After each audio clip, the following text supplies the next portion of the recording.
What's good, ladies and gentlemen? Welcome back to Baller Nation. This is the Off the Dome podcast, episode 8 now.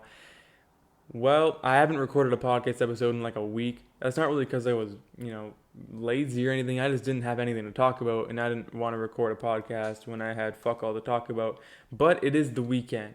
It is Sunday afternoon as I'm recording this right now. I just finished watching my Seattle Seahawks take down the San Francisco 49ers. We won the division last week, and we were 12 and 4. Last time I think we were 12 and 4. We won the Super Bowl, if I'm not mistaken. We might have been 12 and 4 since then, but I'm not 100% sure. I just know we were 12 and 4 the year we won the Super Bowl. What was that? 2013 it was. That's a long ass time ago. I don't think we're gonna win the Super Bowl this week, but who cares? That's football. This is basketball. It's time now for power rankings, of course, because it is the weekend. I'm going to be talking about some of the crazy shit that we've been seeing so far in the NBA, some of the weird things we've been seeing in the NBA, especially as far as the standings go, and really just some of the games are just, it doesn't make any sense. That being said, everything that I'm going to be talking about, take it with a grain of salt. Okay, because it is the first. Well, we've played. Each team's played around. It's like 4, 5, 6, 7 games. We're somewhere in there. It's the least important 4, 5, 6, or 7 games this season. All right, like just because a player is doing really good right now does not mean that they're now a top 20 or top 10 player in the NBA. Just because a player is playing like shit right now does not mean that that player is garbage. If a team isn't like, look at the Denver Nuggets. I'm going to talk about the Nuggets. The Nuggets, like, they're off to a really shitty start, but that doesn't mean that they're all of a sudden a really shitty team. Okay, it is very early on in the season, and if you can't take everything you see in the first few weeks. That being said, there are some takeaways that you can see. You can watch the game and you can take some things away. Jaylen Brown, for example, is a fucking baller. Now again, this is the and if this is the only time that I've been seeing Jaylen Brown ball out like this, I'll be saying, oh, let's pump the brakes on Jaylen Brown. But we've seen Jaylen Brown progress over the past few years, and look at him now. He's absolutely balling out. I hope he can continue to do this for the Boston Celtics because I'm loving it. But yeah, just everything I'm gonna say. It's really tough to judge teams. It's really tough to judge players at this point in the season when it's so early. There's nothing on the line right now. There's really nothing on the line. But yeah, without further ado, let's get going. If you guys haven't already, subscribe and leave a like on this video and all that good stuff. That is if you're watching this on YouTube. And yeah, comment things that you want me to talk about in future episodes or suggestions. I'm going to be getting more people. I think I'm going to start doing some podcasts over Zoom with another person. So some TikTokers, some Instagram people. If you want to see someone on here, tag them or let me know, and I'll try to arrange that. Without further ado, ladies and gentlemen, let's get going. I'm gonna start off with my power rankings for week 3 of the NBA season. It has only been 2 weeks since the season started, but I counted week 1 as I made my week 1 for me was like the day before the season started. That was week 1. All right, this is week 3 after 2 weeks of basketball. Just put it that way. Okay, first let's quickly take a look at what I had last week. My power rankings last week. I had at 10 I had the Jazz, at 9 Mavericks, at 8 Suns, at 7 Miami Heat, at 6 the Denver Nuggets, at 5 the Celtics, at 4 the Bucks, at 3 the Lakers, at 2 the Clippers, and at number 1 the Brooklyn Nets. A week later, let's take a look what we got here. Coming in at the 10 seed, initially I'd written here the Atlanta Hawks, and I made these Saturday morning, so any Saturday night games or Sunday night games have not been taken into account in here at all. Okay, so or any games after that, just that doesn't include any of those games. So if you're watching this, you're like, okay, but the Hawks have lost, or like whatever team I might say here, oh, they've lost two games in a row. How can you put them here? Okay, when I made this list, I hadn't seen those games yet. Just keep that in mind. At number 10, I've gone with the Miami Heat. They're down 3 spots from where they were last week at 7. The Heat. The thing is that that's really the only thing that's keeping them inside of the top 10 is their reputation and what they were able to do last year. And I should mention before I dive too deep into this is based on who I think can win a 7-game playoff series today. Okay, so if the Miami Heat played any team that I don't have ranked here in a 7-game series today, I think they would win. Okay, so yeah, that's sort of how it's worked out. So the team I have number one, I think they could beat any team in the NBA in a 7-game series if it started today. At number two, they could beat any team in the NBA other than the team I have at number one in a 7-game series if it started today. That's how that works. Okay, but the Miami Heat, they've started off. They're 2-3 so far in the season. Let me just take a real quick look at the games that they've played. Real quick. I'm sorry about this, but yeah, the Miami Heat, they started off, and again, the reason why they're really still in here is because of what they were able to do last year. Okay, last year, since they were so dominant, or at least since they made the playoffs, I can't really, or since they made the NBA Finals, I'm not really gonna like dock a lot of that's still in my mind. Okay, Jimmy Butler's clutches is still in my mind. Anyway, I can't find their fucking schedule. Who the fuck cares? Yeah, number 10, I've got the Miami Heat. At number 9, I've gone with the Portland Trailblazers. Portland, led by Damian Lillard, led by CJ McCollum, and Yusuf Nurkic as well. I've been saying now for a minute that the Portland Trailblazers, when they are healthy, they are. This can be a top 3 seed in the Western Conference. I think this could really be a top 4 seed in the Western Conference, especially the Portland Trailblazers. Currently, right now, they are a 6 seed. They are at 2-3 right now. They fucked the Golden State Warriors. I found the schedule. They fucked the Warriors. They lost. Their only losses have come to the Denver Nuggets on their first game, right? No. Their only loss have come to the Utah Jazz in their first game. They lost that game by 20, and the Clippers on the 30th in December, which they also lost by 23. Those aren't bad teams to lose to. They've beaten the Rockets, they've beaten the Lakers, and they've beaten the Golden State Warriors. They're right now, as I'm speaking, they are playing the Golden State Warriors, and they're currently. Let me see real quick their scoreboard. They are currently playing the Golden State Warriors right now, they're playing them tonight. Okay, but yeah, their only losses have come to the Utah Jazz and the Clippers. They've beaten some really good teams. They've beaten the Warriors. They've beaten the Lakers. They've beaten the Houston Rockets. Blazers I got at number 9. At number 8, I've gone with the Utah Jazz. Now the Jazz were a team that beat the Clippers on their first game of the season. And Utah, for me, I think people are really starting to underrate how good Rudy Gobert is. And this happens to a lot of players who get a paycheck that they don't deserve. Okay, I'm not saying that Gobert deserved the money he got at all. Okay, but you see this a lot. It happened to Gordon Hayward this summer. It happened to Rudy Gobert. It's happened to a lot of players throughout history where when they get paid a lot of money, everyone immediately thinks that they're overrated, making that player become underrated. Okay, everyone's like, oh, Rudy Gobert is so overrated. He's so overrated. Gordon Hayward is so overrated. He's so overrated. Look how much he's getting paid. So everyone's shitting on that player, but then you forget, okay, well, Gordon Hayward, he can still ball. He can still give you 17, 18, 19 points a game. He's not as good as his contract shows, but he's better than what a lot of people talk about him like. Okay, everyone shits on Rudy Gobert because he got a contract that he doesn't deserve at all. But at the end of the day, Rudy Gobert is still arguably the best defender in the NBA. He's the best paint protector in the NBA. A 2-time Defensive Player of the Year award winner. Okay? This man is a dominant force in the NBA in the paint. Like, you can't take that away from him. Just because now he has a bag doesn't mean that he's no longer the all-star that he is, the all-NBA type player that Rudy Gobert is. He's still an absolute force.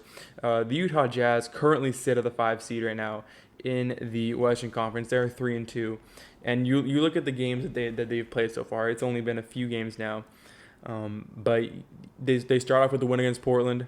Their only loss is coming to the Phoenix Suns, who I'll get to later on in the top 10. Phoenix Suns joint top record in the NBA right now, and they also lost to the Portland Trailblazers. But they've beaten the Clippers. They beat the Clippers by 6 points. What is that? Yeah, by 6 points. They beat the Blazers, and they beat the OKC Thunder. That Clippers game, that's kind of the main thing that kind of said, all right, that's like, okay, you guys I'm going to put you guys in this list. And the Jazz are up 2 from where they were a week ago. They were at 10 last week, 2 now. Speaking of teams that went, no, never mind. I was going to go somewhere with that, but I'm not going to because I'm not that good. At number 7 are the Boston Celtics, who went down 2 spots from number 5 a week ago. And since I'm recording this, the Celtics just beat the Milwaukee Bucks, who I have ranked higher than them. Again, when I made this list, that game hadn't happened yet. So I'm sorry. But yeah, the Boston Celtics led by Jason Tatum, and I already mentioned Jaylen Brown, but they're now 4-3. They're now 4-3. I'll talk about that Bucks game. Tatum hit the winner, as he did in the first Bucks game. Um, but the Celtics are now 4-3, and surprisingly, in my opinion, I think a lot of people's opinions, Jaylen Brown has been their best player so far. Okay, they don't have Kemba Walker, or they haven't had him back. They're playing shorthanded. Okay, they're not at full. They're obviously not at full strength, but no, they didn't beat the Bucks today. They beat the Pistons today. My bad. But yeah, Jason Tatum, he hit the game winner against the Bucks earlier on in the season. And the games that they've lost to the Nets, and they've lost to the Pacers, and lost to the Pistons as well on New Year's Day. The thing with the NBA, and I'm going to be talking about this a bit later, is that anybody can beat anybody on any given night. Okay, we're seeing some really crazy, like the Brooklyn Nets are 3-3. They look unbeatable in their first 3 games and then get blown up by the Charlotte Hornets. Anything can happen on any given night in the NBA in today's day and age. But yeah, I've got the Boston Celtics at number 7. At number 6, I've gone with the Philadelphia 76ers, up 5 slots. I didn't even have them ranked last week, which, you know, this is their first time being ranked here, and I've bumped them all the way up to the number 6 seed. I just think that with the way that they've been playing so far, they have the best record in the Eastern Conference. They're tied for the best record in the entire NBA right now. The way that they've been playing, I mean, it's hard to go against them. Okay, Ben Simmons, he often catches a lot of heat, but you know, at the end of the day, I mean, it's still Ben Simmons. It's still an all-star in the Eastern Conference. You know, you look at his stats right now. He's not scoring a lot. But I think that's he's not gonna at the end of right now. He's averaging 13.5 points a game. At the end of the season, he's not going to be averaging 13.5 points a game. Or I don't think he will. I think that'll be closer to 15, 16, 17 points a game. Ben Simmons, the 76ers, they didn't bring in Ben Simmons to score the basketball and to be this great scorer. They got Joel Embiid for that. They brought Ben Simmons so that when he can drive and he can kick and he can pass. He can pass the basketball better than almost anyone in the NBA. He's got 9.8 boards a game, 7.2 assists a game.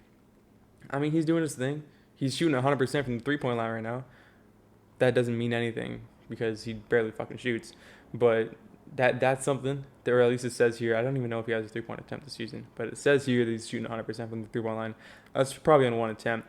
But you look at the other players they've got going on here. Tobias Harris, he's doing his thing. Seth Curry was a clutch pickup. Seth Curry, 16 points a game right now. But the main guy, Joel Embiid, if he can ball out, the Philadelphia 76ers go as Joel Embiid goes. When Joel Embiid balls out, this team is going to win basketball games. When Joel Embiid is going crazy and when he's staying healthy and when he's putting up 25 points a game, this basketball team is going to continue winning games.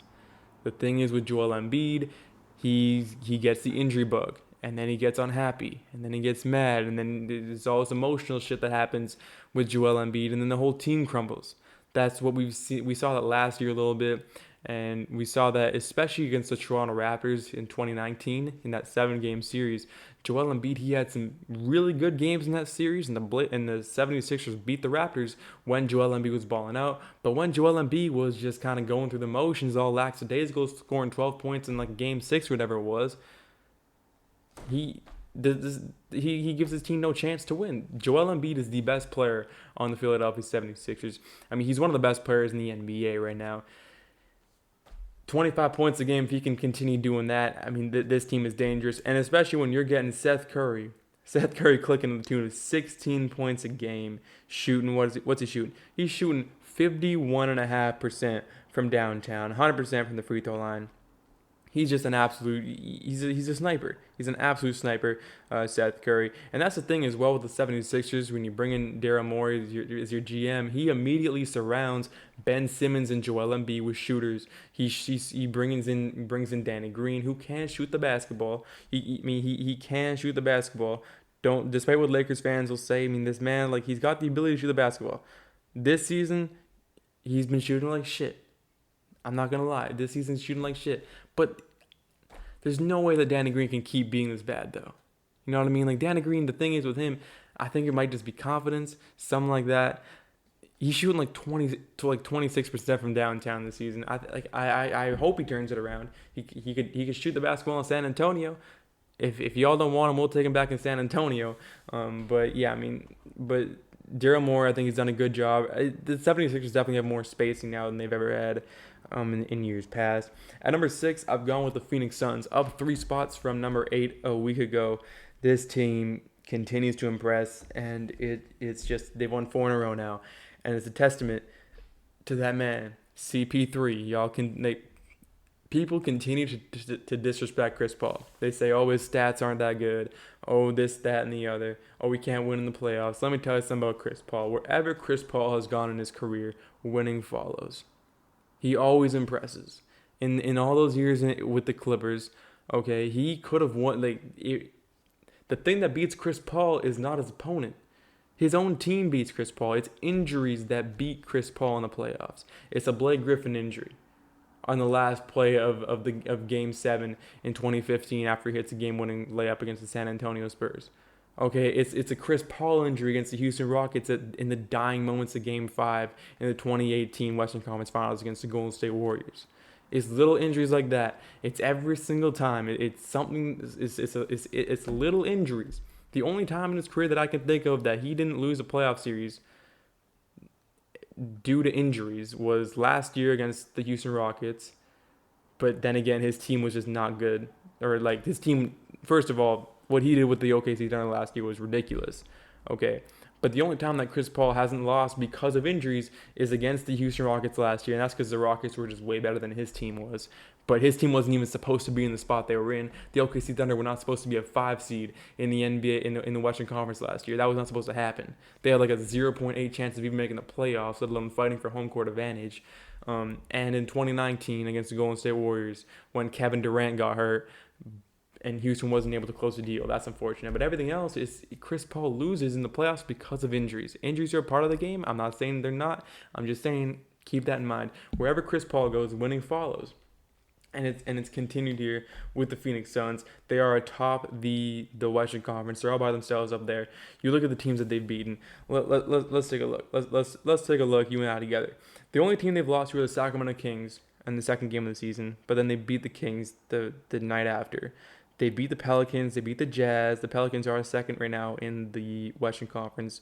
They beat the Jazz, who are fifth in the Western Conference. They beat the Mavericks. They beat the Nuggets as well, and they beat the Kings. I mean, Sacramento or Phoenix, they're doing their thing. They're balling out. Chris Paul, CP3 gonna CP3. Rookie of the Year, 06, Chris Paul shit. At number 4, I'm going with the Milwaukee Bucks. Bucks right now currently sitting at 3-3, 8th in the Eastern Conference. I think it should be 4-2. They got a little bit unlucky with the Celtics game on opening day, I think it was. But yeah, I mean Milwaukee. I don't have a lot to say about the Milwaukee Bucks. I think time will tell. Shout out Dante DiVincenzo as well. This he's been balling out so far. I gotta always give a quick shout out to all my ginger brothers in the NBA. It's an inspiration to me for sure. It's even though I don't really want to play in the NBA. It's always fun to watch. You know, ginger guys in the NBA ball out. Guys like Kevin Huerter on the Atlanta Hawks. You know, guys. You know, Matt Bonner, Brian Scalabrine, those guys. Always inspiring. Dante DiVincenzo, always inspiring. Blake Griffin, it's pretty like yeah, okay. Blake Griffin's ginger. We'll take him. I'm probably missing a few guys too, but yeah, I gotta give a quick shout out to my ginger brothers out in the NBA. But yeah, and it's interesting though, because right now, you remember in the offseason, they were going to bring in Bogdanovic, whatever the fuck his name is, from the Pacers, and he's been having a pretty stinky year so far. I mean, he hasn't really been playing that good this year, whereas Dante DiVincenzo, a guy they were going to trade for Bogdanovic, has been balling out. Maybe it's clutch that trade never went through, but I'm a big DiVincenzo fan. I have been ever since his Villanova days, and I'm happy to see that he's succeeding right now in the NBA. At number 3 seed, I've gone with the Brooklyn Nets, down 2 spots from where they were last week. They lost a few games, and they're not as unbeatable as I thought they were. I'm not going to lie. I'm like, yo, I think we all were like that. After 2 games into the NBA season, we're like, yo, okay, so the Brooklyn Nets aren't going to lose this year because they're just blowing teams out here. But they have lost a few games now. They lost to Charlotte Hornets, of course. But you look at the record, they're 3-3. That's tied with the Milwaukee Bucks. That's tied with the New York Knicks for seventh right now. I just said the New York Knicks in the same sentence as the Nets and Bucks. What the fuck is the NBA right now? Yeah, no, with them, goddamn. Um, yeah, fuck, what's it? The Brooklyn Nets, 3-3. God damn it. Um, Jesus Christ. All right. Yeah, they're not as unbeatable as we thought we were, as I thought they were. They've lost to the Hawks, they've lost to the Grizzlies, and they've lost to the Hornets. In their past, what is it now? Was it? Oh, I think they're playing right now too. Yeah, as I'm speaking, they're losing to the Wizards, 88-85. But they've lost three of the last four, not including the game they're playing against the Wizards right now. Um, a little bit. I wouldn't even say it's concerning. It's kind of interesting to see that again in the NBA, anybody can beat anybody. Which is which is why I really like the NBA this season. At the number 2 seed, the LA Clippers. I've had them at number 2 throughout the entirety of the season. The Clippers, I said it in the offseason, they're flying under the radar this year. They are 4-2 currently. They lost their last game, but they are 4-2. They've beaten some pretty good opponents. And they had that one really weird game against, and again, they were missing Kawhi Leonard a few games, but they had that one really weird game against the Dallas Mavericks. If you replay that game without Kawhi, without Porzingis, that it's not a 50-point game at halftime. It's just not. That was just such a weird game. But it did happen. It definitely did happen. I'm not taking anything away from Dallas. They went out there and balled out. But yeah, I've got the Clippers at number 2. And of course, at number 1, I've gone with the LA Lakers. They just came off 2 straight wins against my San Antonio Spurs. 2 close games. And the Spurs didn't have LaMarcus Aldridge. But, a win's a win. And they're starting to play a lot more of LeBron James now, and he's putting a lot more effort, I think. Anthony Davis, I think, needs to get a bit more involved. But other than that, it's the Lakers, it's the Clippers. That's my top 10. 1 through 10 in order here. I've got Lakers, Clippers, Nets, Bucks, Suns, 76ers, Celtics, Jazz, Blazers, and the Miami Heat to round out the top 10. Ladies and gentlemen, that is the top 10. Next, I would like to segue real quick into talking about some of the weird records that we've seen so far, as far like not NBA records, but like team records that we've been seeing so far. First of all, what the fuck are the Denver Nuggets doing right now, sitting on 1-4?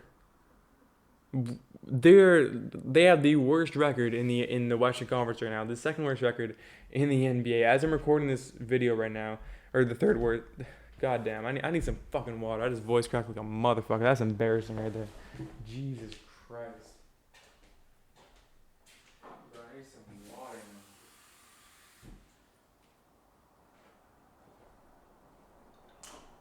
man. That's embarrassing. Fuck me. Man, it's late, bro. It's like 4:45. Normally I do this shit and it's like the morning. Fucking hell. What's that one Kendrick Lamar song? I need some water. Something came over me. Way too hot to simmer down. I might as well overheat. Too close. Alright, fuck. Where was I? Yeah. This season in the NBA is shaping out to be fucking sick. And for pretty much the sole reason that any team can be any team on any given night. This is fucking sick. Like, I fucking love this. No team is safe. There's no easy games out here. There's no guarantees out here. We're sitting, and again, it's 6 games into the season. Like, you can't take a lot away from 6 games or whatever. But we're sitting in a league where the Suns are the top seed in the Western Conference. The Pelicans are the 2 seed. The Clippers and Lakers are 3 and 4, or tied for 3rd, same record. The Jazz, Blazers, Rockets, and Kings round out the rest of the West. Going into the season, if you were to tell anybody that this was going to be the standings 2 weeks into the year, they'd be like, "What the fuck are you talking about? There's no way. There's no way." But it's happening. And now out in the East is where it gets really weird. The 76ers, the Magic, the Pacers, the Cavaliers, the Hawks are all ahead of the Celtics, Bucks, and the Miami Heat, and the Brooklyn Nets. What? Going into the year, I was saying, there's a big 4 in the Eastern Conference right now. The Celtics, Bucks, Nets, and Heat are head and shoulders better than everybody. And it's only been, 6-7 games. So you can't take a lot away from it. But as we're sitting here right now, as I'm recording this on Sunday afternoon, There are some games going on right now, but as I'm recording this, the big four that I was talking about, the Celtics, the Bucks, the Nets, and the Heat, they're all below the 76ers, Magic, Pacers, Cavaliers, and the Atlanta fucking Hawks. What the fuck? Like, you gotta love the NBA. The New York Knicks right now have the same record as the Milwaukee Bucks and the Brooklyn Nets. Just let that sink in real quick. The Toronto Raptors are shitting the fucking bed. They're sitting at 1-4. I don't know what the fuck's happening with the Toronto Raptors. Raptors fans are telling me all season that they're a contending team. I'm like, fucking great. The Wizards are sitting at 1-5. They won their last game, but I don't know what the fuck's happening there. The Hornets are 2-4, but they've beaten some really good teams. They beat the Brooklyn Nets. The Bulls are kind of where we expect them to be, 2-4. And again, I keep saying this, but let's not take a lot away from this. I'm just bringing it up because it's kind of interesting. I find this fascinating, honestly. But I think the main thing is you look at the bottom two teams in the West right now. You're looking at the Golden State Warriors and the Denver Nuggets sitting on 1-4. They're the bottom two teams in the West. Like, what the fuck? How have the basketball gods led us to this? This is ridiculous. This is crazy. But yeah, that's kind of it for this episode. I did my power rankings. There wasn't a lot to talk about. I didn't watch a lot of basketball though last week. I'm not gonna lie. Like, I just didn't. I was working a lot. And I didn't really have time to watch basketball. But this week I'm not working and I'm back in school, which kind of blows. But that is that. I hope you guys did enjoy. If you did, leave a like and subscribe and comment shit you want me to do in my next podcast and people you want to see on the show, any suggestions you have for the show. And if you didn't like this episode, well, I'm sorry. Why are you still watching? And I hope you come and watch episode 9. Ladies and gentlemen, that's been Off the Dome with Baller Nation. I will see y'all later. Peace to the Mideast, motherfuckers. Kanye, Mike Dean. Take him to church one time, baby. Let me get more volume.